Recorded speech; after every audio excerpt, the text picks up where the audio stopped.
పొద్దున్నే లేసేసరికి మా అమ్మ ఈ సందు చివరి నుంచి ఆ సందు చివరి దాకా ఇనపడేలాగా అరుస్తుంది. "ఎందుకు మా అరుస్తున్నావు?" అంటే, "మొన్న ఇల్లు సర్దేటప్పుడు పప్పులెక్కడ పెట్టావు?" అంటుంది. "నువ్వే కదమ్మా పెట్టావు. ఇప్పుడు పప్పులతో ఏం పని?" అంటే, "పిల్లలకి స్కూల్ టైమ్ అయిపోతుంది. ఎగ్ దోస వేయాలి. దాంట్లో పప్పుల పొడి లేదు" అనింది. అంతే ఇల్లు సర్దేటప్పుడు అక్కడ ఇక్కడ దోపేసేది. మళ్ళా నన్ను అరిచేది.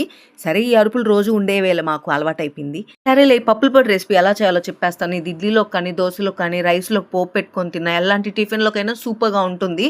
తాలింపుల్లో పైన వేసుకోవడానికి కూడా ఈ పొడి సూపర్‌గా ఉంటుంది. ఒకసారి ట్రై చేసి చూడండి.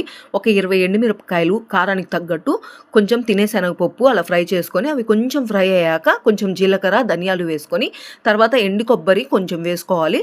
తర్వాత సాల్ట్ ఏసుకొని మిక్సీకేసుకొని ఇలా పౌడర్ పట్టుకోవాలి. కొంచెం బరకగా పట్టుకోవాలి. మెత్తగా పట్టుకుంటే పొరపోద్ది తినేప్పుడు.